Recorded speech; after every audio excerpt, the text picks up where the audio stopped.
প্রিয় দর্শক নমস্কার, আমি শ্রী অক্ষয় কুমার শাস্ত্রী। আমি আজকে আপনাদের বলবো 22শে জুলাই 2025 12টি রাশিফল সম্বন্ধে। তো প্রথমে বলবো প্রিয় দর্শক, আমার চ্যানেলটি নতুন, দয়া করে সাবস্ক্রাইব করে নেবেন পরবর্তী ভিডিও পেতে, যাতে আপনাদের অসুবিধা না হয়।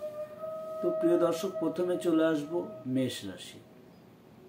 22শে জুলাই 2025 দিনটিতে মেষ রাশির বন্ধুত্ব বৃদ্ধি পাবে।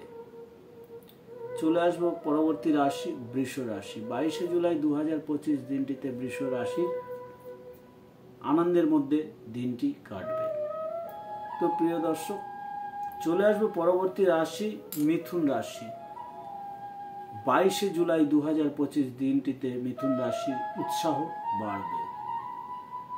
চলে আসবো পরবর্তী রাশি কর্কট রাশি।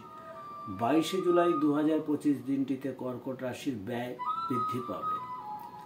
চলে আসবো পরবর্তী রাশি সিংহ রাশি। 22শে জুলাই 2025 দিনটিতে সিংহ রাশির কোনো না কোনোভাবে দুর্ঘটনা হওয়ার সম্ভাবনা রয়েছে। চলে আসবো পরবর্তী রাশি কন্যা রাশি। 22শে জুলাই 2025 দিনটিতে কন্যা রাশির কোনো না কোনো দিক দিয়ে লাভবান হওয়ার সম্ভাবনা রয়েছে। চলে আসবো পরবর্তী রাশি তুলা রাশি।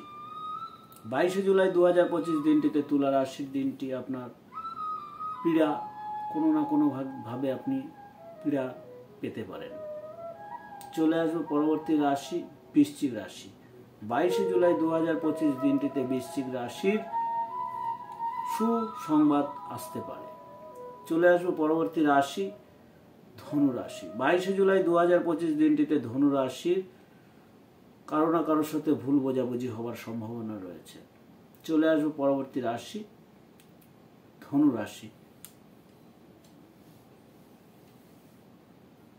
চলে আসবো পরবর্তী রাশি ধনু রাশি। 22শে জুলাই 2025 দিনটিতে ধনু রাশির কারো না কারোর সাথে ভুল বোঝাবুঝি হওয়ার সম্ভাবনা রয়েছে। চলে আসবো পরবর্তী রাশি মকর রাশি। 22শে জুলাই 2025 দিনটিতে মকর রাশির দিনটি আনন্দের মধ্যে কাটবে।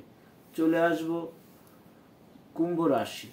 22শে জুলাই 2025 দিনটিতে কুম্ভ রাশির নিজের দোষে আপনার কোনো না কোনো ক্ষতি হওয়ার সম্ভাবনা রয়েছে। চলে আসবো পরবর্তী রাশি মীন রাশি। 22শে জুলাই 2025 দিনটিতে মীন রাশির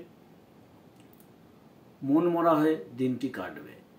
তো প্রিয় দর্শক, এই পর্যন্তই ছিল। পরবর্তী ভিডিও পেতে চ্যানেলটিকে সাবস্ক্রাইব করে নেবেন। যদি আমার ভিডিও ভালো লাগে লাইক, কমেন্ট এবং শেয়ার করবেন। ধন্যবাদ আপনাদের সকলকে।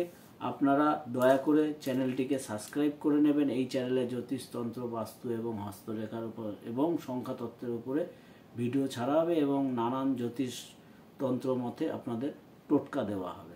তো প্রিয় দর্শক, ধন্যবাদ আপনাদের সকলকে।